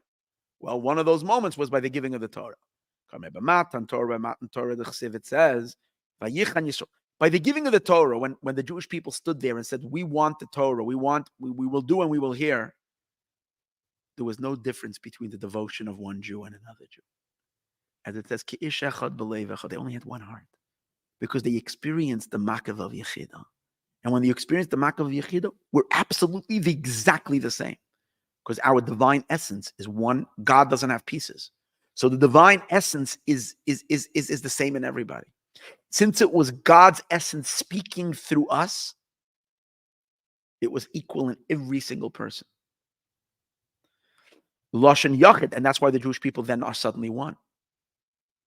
V'chein barcheinu, and we say, and that's the deeper meaning of bir rabim. Even though it's rabim, it's many, but the one that's inside of it, deep inside, where it's equal in everybody, in all the rabim. And we also say v'chein barcheinu, bless us, kulanu ke'echad, because we're all one. Galgalta, this is the very, very high level. Now, as it is in our souls, it's the Yechida. As it is in the divine realms, it's called the Keter, the crown, but the higher side of the crown, Atik Yomen, the Ancient of Days. And in the Ancient of Days, it's the innermost of the Ancient of Days. It's the first three Sphirot in Keser and Pnimius and Atik. It's called Gimel Rishayna is the active. The first three, basically the place where the essence is revealed. God's essence is revealed. Who is going to permanently experience that level of divinity, that truth of God? Moshiach is going to touch that level. Not just touch it, he's going to fully manifest that level. And when he reaches it, he's going to bring all of us into that consciousness. This is the level of Galgalta, which is the skull. And within the skull, Gimel Rishinis, the first three, Keser, Chachma, and Bina. The crown, the Chachma, and Bina of the Golgolas. Shakoilel Kol Prate Prati is Nishmas Yisrael. Which this level includes every single Jew. Shem Betzir Kaima Shlema. Because it's the essence of everybody. The Jewish people are the souls that are part of the head, souls that are part of the heart, souls that are part of the toenails. But the essence is the essence of everybody. In other words, there's one being who this is his body, and therefore it's his toe, it's his heart, and it's his eye, and it's his brain. So it's the same him that's in everything. That's what we're talking about. The very essence of the being himself. And that is equal in the entire body. Now, this is equal by everybody, and there were only a moment in history that when it was revealed was by the giving of the Torah, but then it was concealed again. When is this going to be here permanently? When Mashiach comes for all of us. But during the time since the giving of the Torah until Mashiach comes, there are unique individuals throughout history who manifest this love. Like Rabbi Shimon Bar Yochai, like Rabbi Akiva, and like our Rabbeim. The Baal Shem Tov, the Maggid, the Alter Rebbe. These people lived in this level of absolute oneness with God. And he says, Meir, and this radiance shines in unique individuals, that's in every generation. Who are these people? These are the leaders of the generation and the biggest tzaddikim. This is the Moses himself, and the Moshe that's in every generation. Sha'amar, in which Moshe Rabbeinu says, Taf reish elef raglei actual words in the verses, 600,000, sheish meyos elef raglei 600,000 feet of the people, asher anoichi bikirbai, that I am amongst them. What is Moshe saying? Moshe is saying, in my soul is radiating the essence of all of the Jewish people. And that's why he's saying the essence of the 600,000. From top to bottom, every single type of Jew, their quintessence is the same. It's the point of God that's inside everybody, that's in all the souls. That was vividly experienced in Moshe's soul. That's why he says that I am there's 600,000 different types of souls with different mindsets. Everybody has their own grasp of God. Everybody has their own level of desire. Even on the transcendental levels, which is the Chaya. Everybody's different. The drive, the transcendent drive that people have towards Hashem, which is bigger than their mind. The mind, for sure, everybody's different. But even in the transcendent force of Chaya that shines by people is also different, in accordance to the nature of each soul. And there's differences. But Moshe Rabbeinu says, 600,000, that I am amongst them, in the deepest point of them. That's where there is only one. Moshe, who is one with all of them. And that's the love of all your soul. That's still everybody different. But the level of Yechida. Makif lamakif, the encompassing of the encompassing. Kulam shavim, over there, they're all equal. The nikra ish echad, and on that level, the Jewish people are all called one person, a singular person. Like it says, Vayichan Yisrael, that he camped, the Jewish people camped as a singular individual by the mountain, by the giving of the Torah. Because on that moment, this high, lofty level was revealed inside their consciousness, in their souls. What Moshe Rabbeinu lived every moment, they felt during the giving of the Torah. But you know what it says after the giving of the Torah? God says to the Jewish people, go tell them to go home. What it means that they all left Sinai. Everybody left that experience. Physically, they left it, but more than physically, they left it spiritually. In other words, that level of oneness and that level of depth of complete identification with God, the people could not live in that state. They all went back home. But God says to Moshe, Va'ata, and you, Po amoidim, you stay over here. That means Moshe never left Sinai. And in every generation, there is Moshe of the generation, who is attached to the essence of every Jewish soul and is able to reveal the essence of every Jewish soul. And that's the Moshiach of the generation. It's the Moshe and the Mashiach of the general, because in general, Moshe and Mashiach is the same level. This is a level that's even deeper than desire. You can feel desire, that's considered external. This is deeper than desire. This is, I don't want to be close to God. I am Him. I am one with Him. As we discussed earlier, that's why they were able to say, we will do and we will hear. Canal. Once this level is revealed, there is no more war. And therefore, these tzaddikim, these righteous individuals that have attained this level, have no more conflict in their life. Canal. And that's the reason why he says, Ki berabim. So in this case, means in the many, in the 600,000 different types of souls that there are, what's inside of them and equal in all of them, Haya imadi, is shining, is with me, meaning it's radiating in my consciousness. And that's why I've reached a level of peace. If that level, if the level of Moshe Rabbeinu's neshama is shining inside a person's consciousness, you're in a state of peace. Moshe has no conflict in his life. Mashiach has no conflict in his life. And all the tzaddikim that are the link between Moshe and Mashiach, all those righteous people, they have no conflict. Because this level of soul is shining in them. And once the essence is revealed, there's no more opposition. The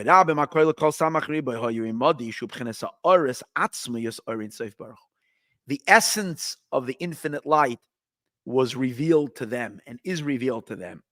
That is in the skull, shenikra keser akloli, that is called the general force of keser, the general keser.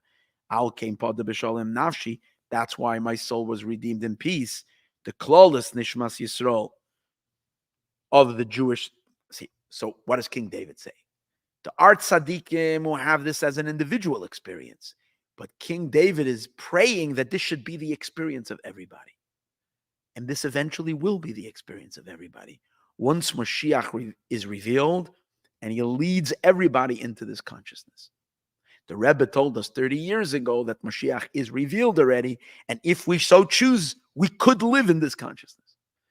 We're no more blocked. The access code has been given to us. It's amazing chiddush And then we won't need any more a battle. And if we won't need a battle internally, we won't need a battle externally. That's why we call this class the final battle within and without.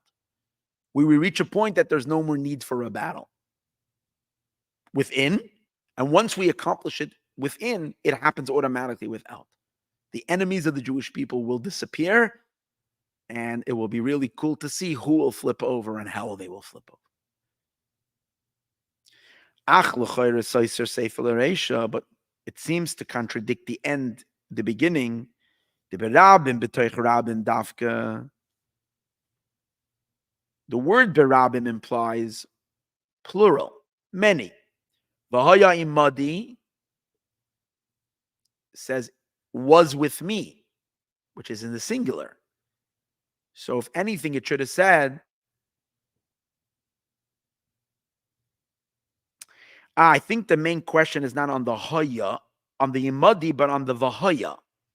It should have said, Ki berabim hayu imadi. The multitudes were with me in plural. The plural were with me individually. Lashon yachad dafka. V'oide berabim asheganas be'elam b'chinas makav v'haya imadi b'chinas gilui. Rabbim means what is hidden in the Rabbim, we said earlier, and haya imadi means is with me, is revealed. The idea is as follows. Mishim the oisa ha'ara haklali the b'chinas yechida. That lofty level of yechida that is hidden in the Rabbim, in the many, and therefore shekoilo kol nishmas Yisrael, that includes all the souls of Israel, the kaimas hamalchus, of the koma of malchus, which includes all souls, the b'chinas tzelem, the tzaddik the tzelem hanal, and that's meir b'yechidei skula shebachol dor. In other words, it's both many and individual. Why? It's many because it's the point of essence that's in everybody. Imadi singular because it's only singular few who get to experience this in a revealed way. The leaders of the Jewish people.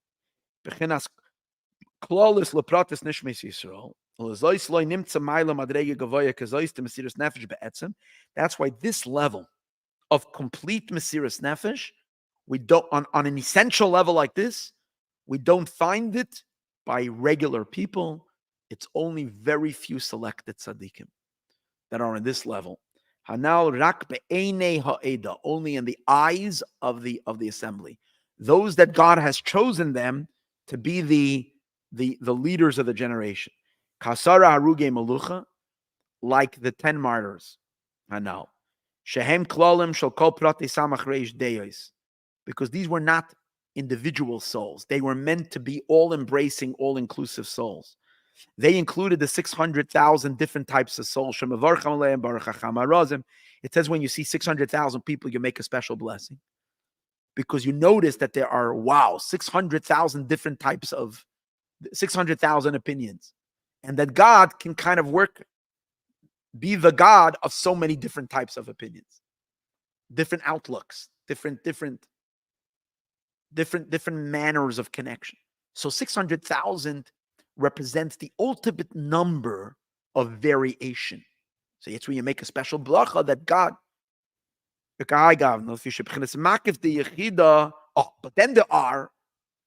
then there is a tzaddik, a leader who's able to unify all these 600,000 because he's able to uncover, because in him shines the level where all these are one. The Yechida now is the Chachma shenikra Rosh Moichin, because such a high level only shines in the first 3 levels of Chachma that are called the Mochin. That's where it reveals itself, and therefore it only reveals itself in those people in the generation that they are the head of the generation. Ubeklal is the Gimel Rishain is the Chachma Yoiser Meir ki Yedua the Pnimius Abba who Pnimius Atik Yoimim, and it seems like within the first 3. It's the more klalistic this level of Chachma is. Meaning the higher the level of Chachma is, the more it reveals itself. In other words, Chachma exists in individual levels, and Chachma exists also in more all-encompassing levels. So the higher you go in the levels of Chachma, to the more all-inclusive levels, that's where this singular light that encompasses everything shines. And that level is really, ultimately, it's Moshe and Moshiach that attain this level. As stated elsewhere.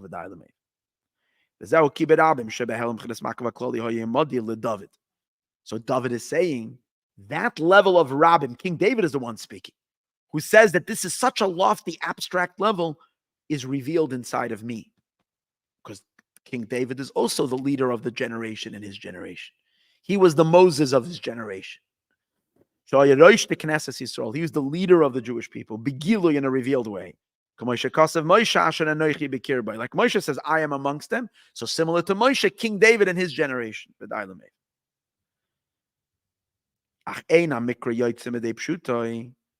However, there is also the simple meaning. According to this interpretation, it's very lofty.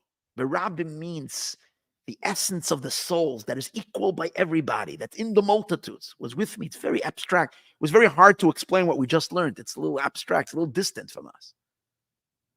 But the verse also means something very simple, which is, it says that what saved King David was that he had a minion with him. He had a quorum of 10 Jews with him. Birabim, through the many, where it says that the Rabbim prayed, the quorum of 10, the people, the minion davened for King David. And Hayemadi Hashem was with him. So what does that mean on the simple level? To achieve such level, although we said earlier that the art tzaddikim, that because of who they are, because they're the leaders of the Jewish people, this level is shining upon them. Yet, even by them, when they are amongst many, many Jews, it shines much stronger. In other words, you need a minion, you need 10 Jews there, and then the tzaddik, and then the Moshe is imbued with this high level of godliness. It's the many that are there, because wherever the many are, there is the common denominator that reveals itself in the many, and that's the singular essence. And that's the Hashem was with him in public. That's why he was redeemed in peace. The reason it says that's because where there is 10 people, the Shekhinah is there. And even Moshe needed to daven with a minion. He needed to daven with a minion. Because when you're davening, and that's one of the reasons why it's so important to pray with a minion, with a quorum, because when you're praying with a minion, these much infinitely higher levels of your soul are present in your prayer. Or else you're left only with your individual, narrow godliness. But when you're automatically with 10, there is a certain dwelling of this yechida that's there inside your prayer. And obviously, when you're praying from your yechida, it is 1,000,000 times more potent. And there was a difference when Moshe Rabbeinu davened beyachid and he davened alone, when he davened with a quorum. For the reason we said before. Because the reason why it's only in the mochin, in the first 3 of Chachma, that this hidden abstract level reveals itself, because it says God dwells in Chachma. Hold on a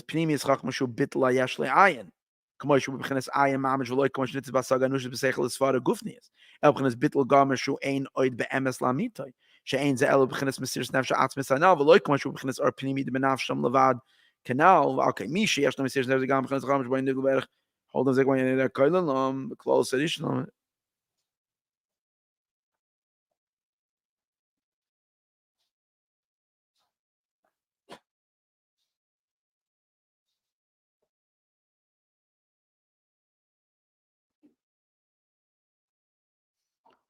Whoa. The hine, he starts saying a reason. With this, he concludes the whole mimer. And he starts giving a reason why, from this reason, it would make sense why, when you're with a minion, when you're with 10 people, this should manifest and reveal itself much more. Why? Let's try to read this slowly. I'm not getting it.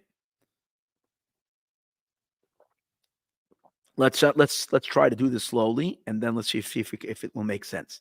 Because it doesn't seem like he wraps it back up to the minion. It almost like he leaves that piece seemingly untied. At the end of this long discourse, we're going on and on. He seems to like leave this last thing, like, so you're wondering. So let's see if maybe it will come together as we're reading it. Why is it that in the first three of Chachma, which means only in the highest levels of the soul and in the collective soul of the Jewish people, referring to the great tzaddikim, we said, the leaders of the Jewish people, they can experience such a level of essence that's revealed in the first three of Chachma. If it's a makif hakloli, if it's a general makif, then it's equal everywhere. So here's a question.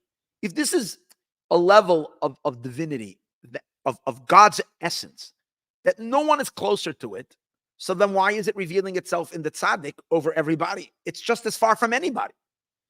In other words, once it's revealed, everybody's the same. If it's revealed, but it only reveals itself by the tzaddik. So it doesn't make any sense. If you're talking about particular levels, so you can say that tzaddik is more developed, but there's not a particular level. There's the essence.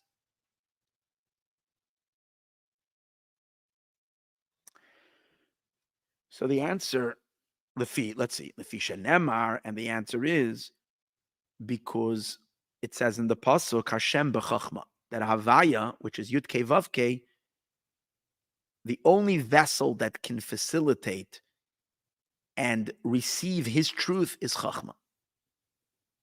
That's why we know that the Or Ein Sof, its place where it dwells is in Chachma, not in Bina. Through Chachma, God comes down into Bina, into the further spheres. And in Chachma itself, P'chinas Pinimi is Chachma, because Chachma itself has deeper levels. So the innermost of Chachma is the place where Havaya can manifest. Why? So here's the point.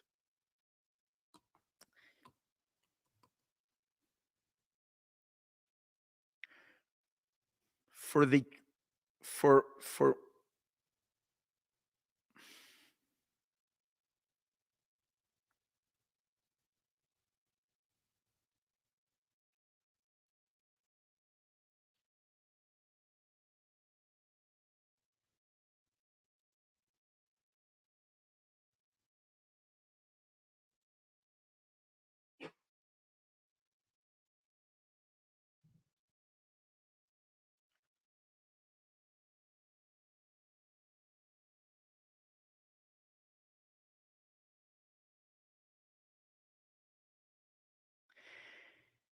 vessels and containers are never a vessel for the ultimate truth of God. Vessels, containers are not vessels. So we're not looking over here as for a sophisticated vessel, because vessels don't make a difference. The only thing that the only place that it can be revealed is where there is the potential for absolute self-effacement, for absolute non-existence. Chachma is the only power within the soul that is willing to be abnegated completely. Bina, which is the second level of the soul, is already rigid and demands to understand. It needs to understand what's going on. Chachma is able to be silent and quiet and just be passive and allow truth to shine into it, without it needing to give a slant, without it needing to give its interpretation. Chachma can just... So Chachma is a keli, not because it's a keli. Chachma is a keli because it's not interfering. It's not blocking. And that's the reason why we're saying that the biggest tzaddikim are even though we're dealing with the revelation of the Eibishter's essence, and that's equal everywhere, it's true. No one is a vessel, and no one can, it's not closer to any level. But where there is nothingness, it can manifest. Where there is somethingness, then no matter what that something is, it's not a vessel. So Chachma is a vessel not because it's a vessel. Chachma is a vessel because Chachma gets out of the way. That's the idea. Chachma creates space for it. That's it. Chachma is not a vessel. See, there's two things about a vessel. When you're looking at a vessel, there's two things to a vessel. There's the space that's inside the vessel, and then there is the shape of the vessel, the design of the vessel. In every vessel, the quality is the shape of the vessel. The shape plays. In Chachma, it's not the shape. It's just the space.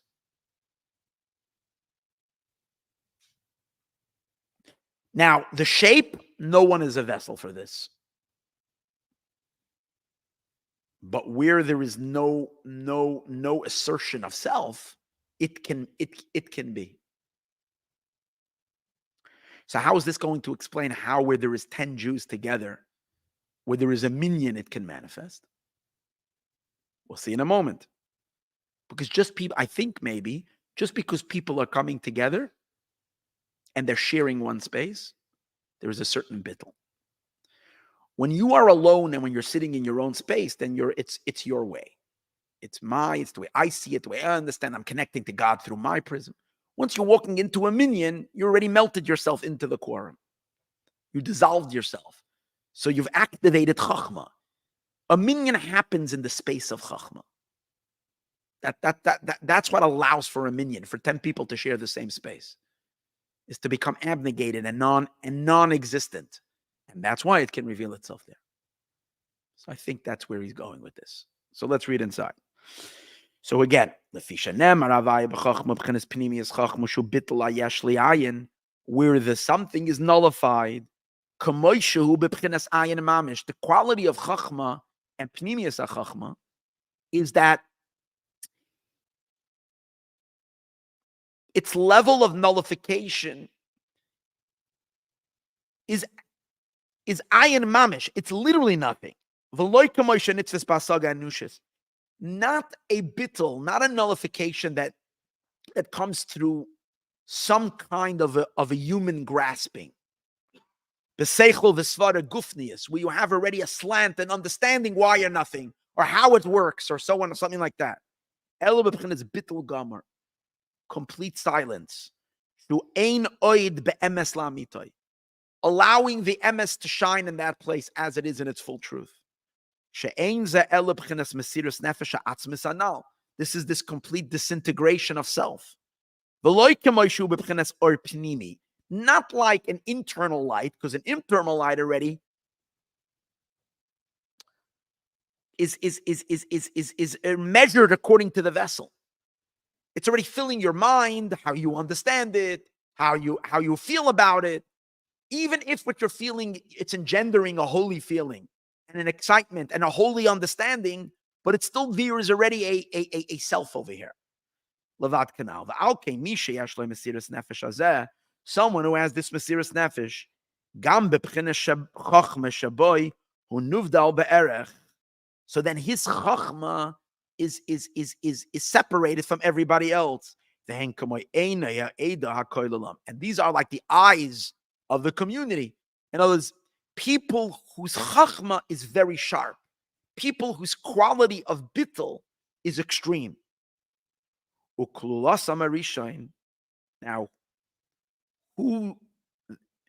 so there are in every community, there could be a leader like this, a tzaddik, but their very first power of chachma people that have the ability to become not truthfully in front of God, to ultimate nothingness and be complete self-effacement.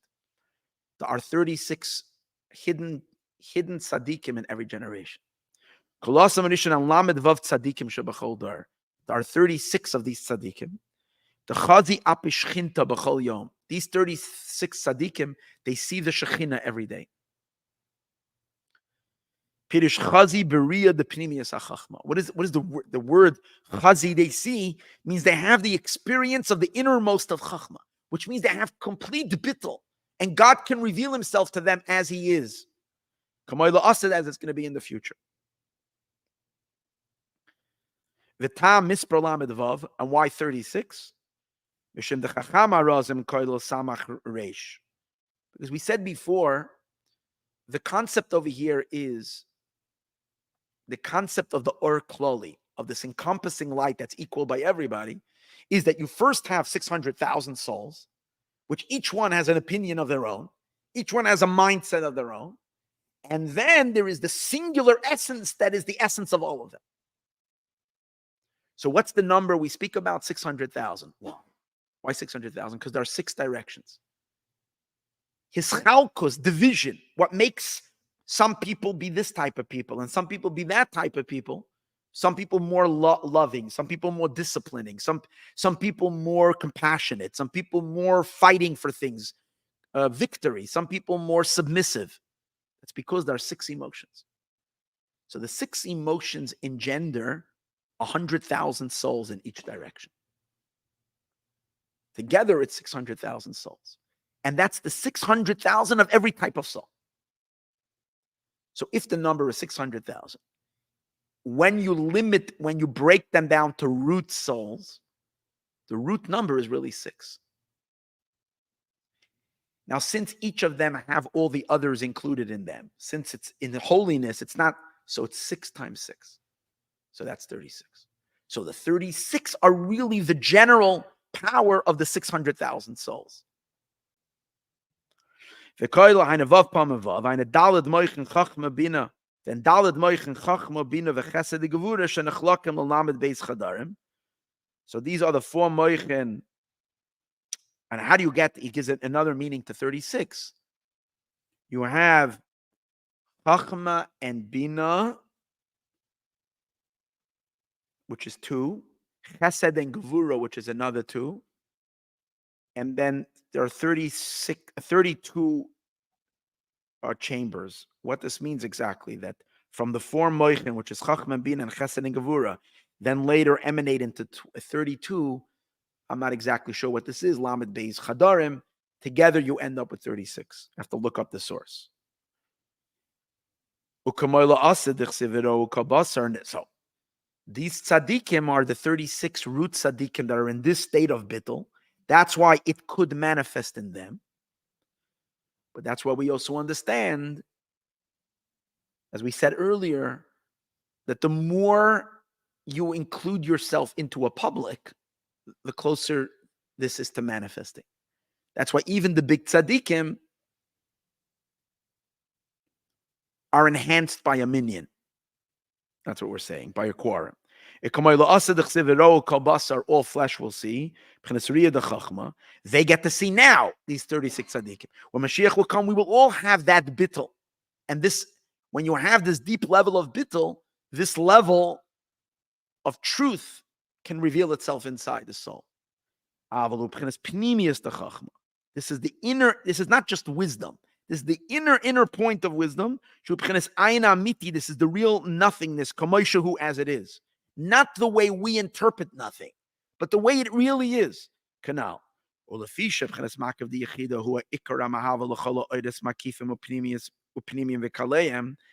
since the essence of God, which is this makif of Yechida, is the true cause of bringing into being all lights, encompassing lights and internal lights and all their vessels, kiyadua, al kain gambi his boinenus nitzvas pchines bittul ayesh la'ayin kamoishahu mufshit betachlis masaga gufnis. Therefore, even in contemplation, where you're going away from the Chachma and you're going into the Bina, you can still hold on to this deep bittul. I'm not exactly sure what he wants over here. I end and conclude the mimer not having any idea of what he just said. And I surrender with complete bittul that I don't know anything that he just said, especially at the end, which is very, very exciting and humbling thought. May Mashiach come here today, and then we will have, hopefully, the understanding of the end of it, of the conclusion of the mimer. Thank you for joining.